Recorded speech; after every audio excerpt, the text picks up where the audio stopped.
Alright guys, we're back now from the spray booth. So we've gone ahead and we've sprayed our 50-50 mix of Badger's Stynol Res, the gray and the white, a 50-50 mix as the primer. And then we looked for any sort of nicks and details. There were some issues with the tops of the fenders, the front and the back. Some of them had some flat spots we had to go over with some Bondo and filler, and then go over it over and over again until we got a nice smooth surface.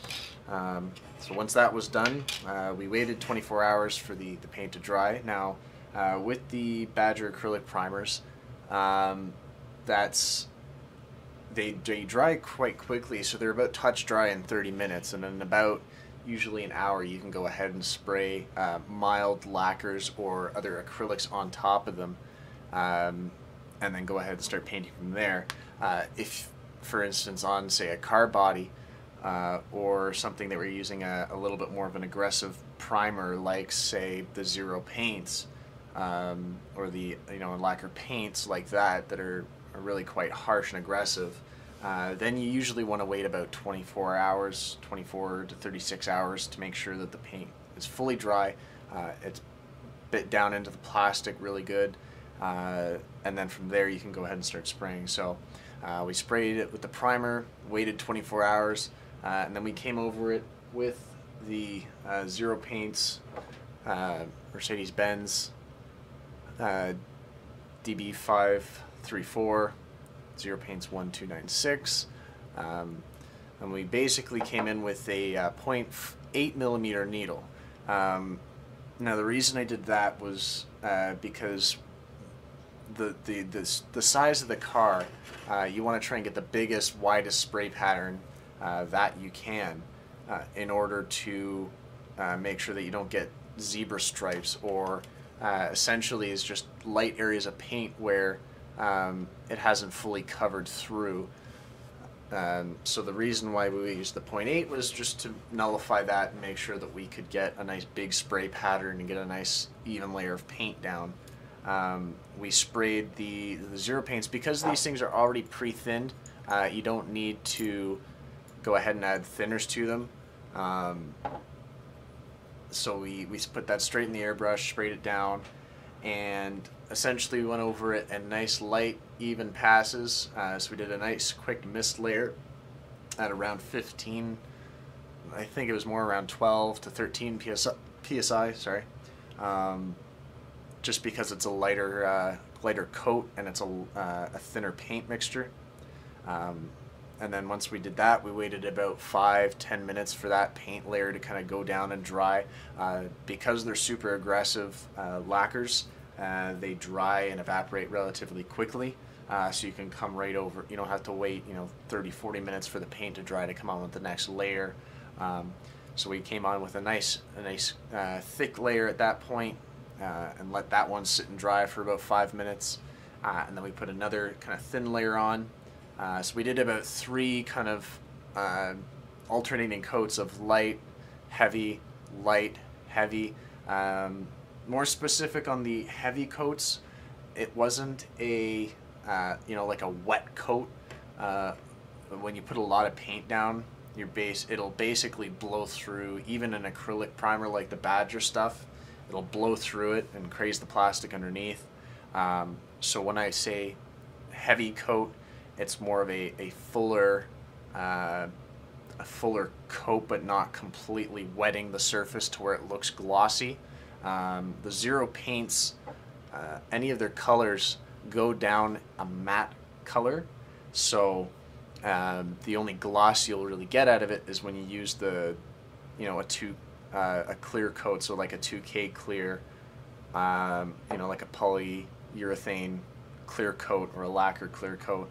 That's where the shine comes from. So it's not necessary to completely hose this stuff down to get it to a gloss finish. So after about 3 consecutive kind of light coats and heavy coats, we went ahead and let that sit for around an hour, just to make sure that all of the, just to make sure that there wasn't any dust that had fallen on the paint. And of course, you know, there was a little spot right near the back where there was some dust that had fallen down on. Normally what I try and do is around the spray booth, I'll take a spritzer of water and kind of soak all the paper towel that I have there, just kind of lying down. I like to have like the soft surface. So moisturize the area so that it keeps all the dust down, and then while the paint is actually drying, I'll keep the vent going, so that way it's drawing air away from the model and helping to vent the fumes. So about, you know, after the hour and after I managed to fix the screw up, we went ahead and started mixing up the 2K. So I use Zero Paint's 2K system.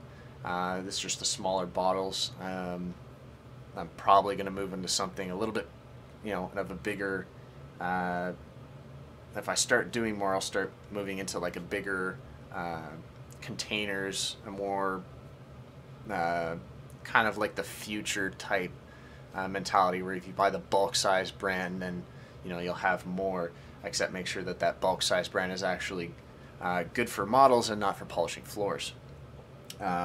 So their system is basically, you know, 100 parts, you know, the clear mixture, and then you've got the 50 parts hardener, and then about 10 to 20% thinners.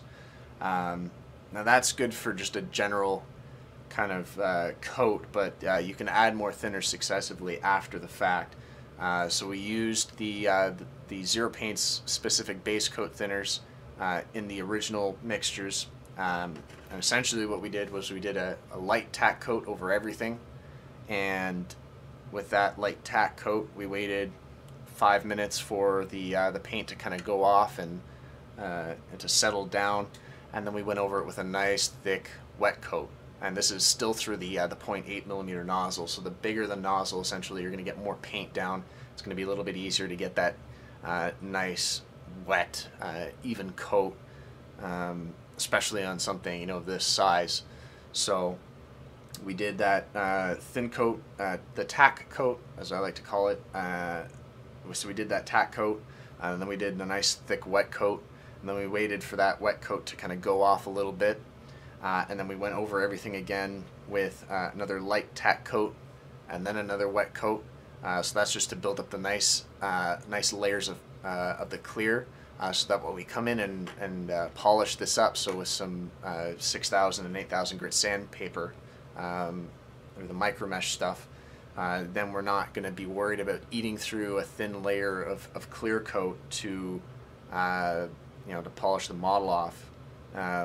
So then after that, I had about, you know, I started with a jar and I was down to about half of the jar. So what I did after that was, normally I mix up an amount, you know, this much, and then I'm left with that much, and then what I'll do with the remainder is we use some Mr. Leveling thinner, which has butyl acetate, which is a retarder, into the mixture. So basically we took that mixture and then we increased it by about 50% in volume with that thinner mixture, with the retarded thinner added to it, so the Mr. Leveling thinner. And then we basically went over the model and we did about I think it was about 4 coats of a light mist with the Mr. Leveling thinner. Now because it's got the retarder in it, it's got a nice little wet coat that goes over top of it, so we did that about 4 times, just to get the nice, even, thin, you know, glassy, smooth paint going down, and that pretty much just used all of our clear coat up, and it added a nice couple of layers to the paint, and gave us a nice, smooth, glassy finish. And this is even without adding on, you know, polishing and stuff. You know, I've got some fingerprints and stuff in there, but that'll get worked out. So again, that's just, you can see a little bit of texture going on there. That's going to get solved with, that's just minor dust that got collected on top of the model. But, you know, we've got some super clear, super smooth paint going on first time. We don't have to come back and redo anything, so that's a bonus for us. So that's going to do it for this episode. When we come back next time, we're basically gonna show you guys how we do the wet sanding. So we're gonna be using micro mesh, polishing sticks, polishing sticks and the pads. And we're also going to come back after the fact, and we're going to use some Tamiya polishing compounds just to kind of finish it off, and then we're going to wax it, and we're going to put the body off to the side, and then we're going to go and move into the chassis. So we'll see you next time, guys. Thanks for watching. Have a good day. Alright guys, welcome back. We're in part 3 of our Mercedes 300 SL Cabrio build. And then today what we're going to be doing is working with some micro mesh polishing pads and with some of the smaller sticks to polish up the body. So if you'd seen in our last video, we went ahead and put on the clear coat all over the body parts, the panels, the hoods, and so now we're going to go ahead and start polishing it. Now, what I'm going to start off with is, I've gone ahead, because I have quite oily hands and skin, so what I've gone ahead and done is wash my hands, and we're going to take like a microfiber cloth here and go ahead and kind of clean it of any sort of fingerprints and dust and other fine particles that are on the actual surface. And so what we're going to go ahead and do is, for this one, normally you'd start off at a lower grade and then you'd work your way up, and then if need be put on another coat of clear, and then go ahead and work through the finer grits. So what I think we're able to do with how we achieved the such a nice smooth finish from the start, we're probably going to go ahead and start with something like a 6000 grit, according to my chart here. So the 6000 is the purple. And so what we've got off to the side here is we've got a tub of kind of lukewarm water. You can either dip it into the sanding dit itself, or you can put it right on the model. But what we're going to do is basically work in an omnidirection. Now you don't want to go in circles and stuff until you get to the actual polishing, because what can happen is you'll get those circular tide marks and you probably won't be able to get them out at a later time. So essentially we're just going to work in one direction and one direction only until we feel the grits start to catch in, and you'll feel it. It'll feel like you're almost going from a smooth surface to a kind of grainy surface with these guys. If you need the water to kind of sit on the surface a little bit better, you can always add some dish soap to the water to help it stick down a little bit more. I don't seem to have that problem at all.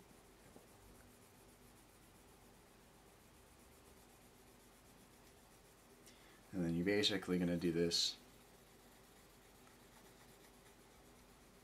all across the flat surfaces. So anywhere where you know it's going to be showing up quite a bit, then you'll do the polishing on it. If it's like a really weird area, for instance, right on the inside of the fender flares here, or even right on the, these raised bits, you want to be careful around those, because what you can do is wear through the clear coat in the paint, and because the paint doesn't really like to stick to an edge, that can be your weakest point when you go to sand it. So you got to be very careful when you're doing that. So this is really just a laborious kind of rinse and repeat type method where, we'll go and sand, and then come back and check our work, and then go back and sand and check our work again. So you can see here where I've got, you know, some slight marks where there was some dust, and it looks to be what was pooling. That didn't show up in the clear, but you can see there where it's not a completely 100% smooth surface, and that can take away from, you know, the refractive value later on down the road. But yeah, you can see that those marks, those light patches where it's shining back, are, you know, little divots in the paint. So there's what it's called orange peel, but this is a very minor version of it. You know, this might be a little bit of a bigger issue here, but these little pits and stuff right around there are all, you know, those are workable. It's not a huge problem. So with that being the case, I think I'll bump down to something like a 4,000 grit.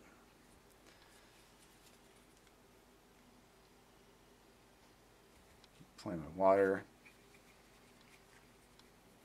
and then we're just going to go to town. And we're just going to keep doing this over and over again.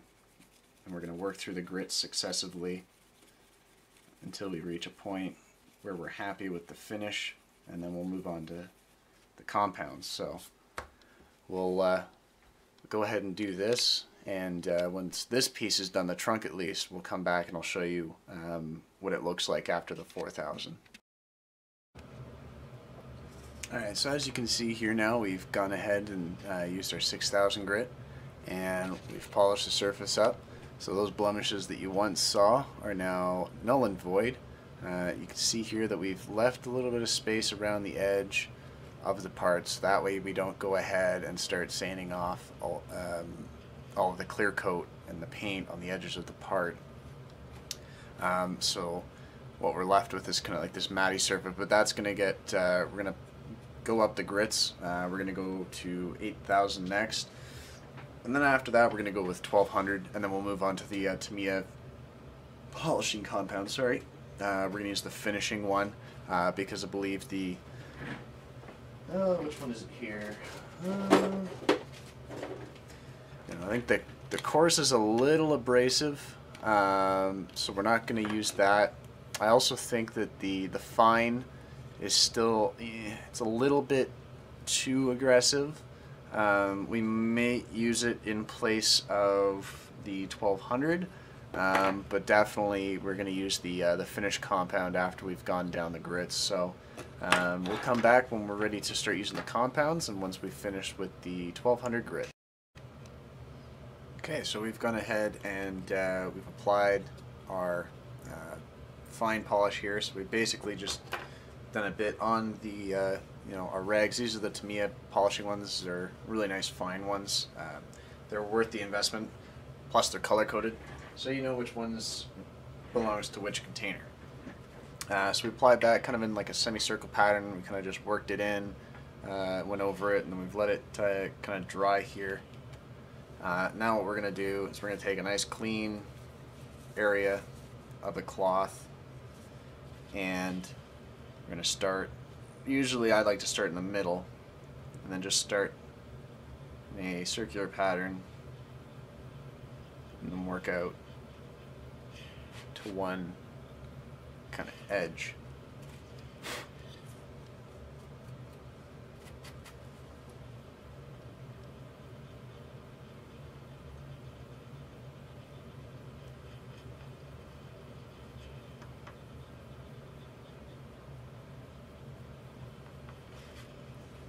Debris there is okay. You can always just take a cloth or a brush and wipe it off, but it's no big deal. You can clean it off after. And then with the polishing compounds, you're going to work in a semicircular pattern.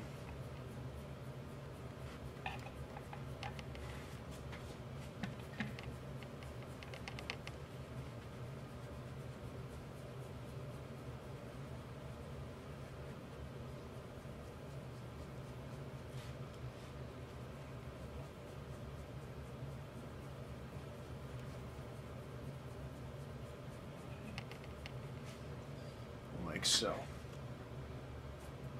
Take our clean kind of rag, wipe off all the excess. So there we go. So you can see it's still a little bit milky, but that's going to come out with the successive polishes. So we're going to go ahead and move on to our fine polish. We'll apply that, and then we'll come back again when that's all done. Okay, and as you can see here, we've applied our to-me polishing compound finish on. Now this one's not as high of a granule as the obviously the fine and the coarse, so it doesn't look like there's actually much on there. However, it is indeed, and we're going to go ahead and find with our white cloth. We're going to find a nice clean area to work with, and we're going to go ahead and start polishing. Now we're going to work in little semicircles, again from the center, and work our way out to one edge.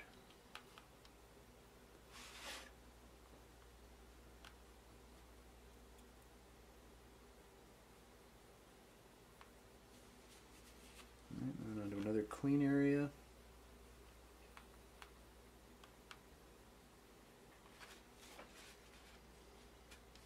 And just keep working it down.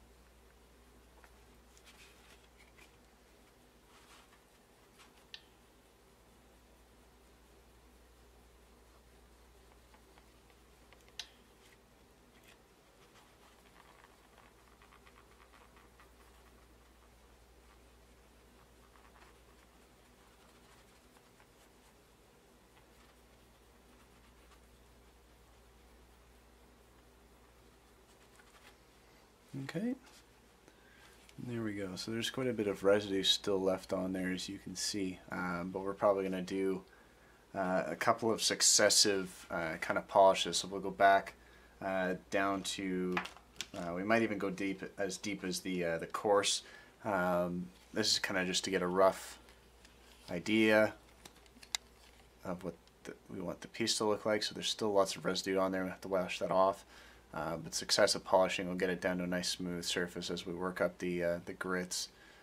So that's pretty much going to be it for this video, at least. The next videos we're going to go ahead and start building up the engine and the chassis. So we'll get that started, and then we'll start moving on to some detail parts in the interior, and then we'll hopefully have her all together at the end. So once again, thanks for watching, guys, and have a good day.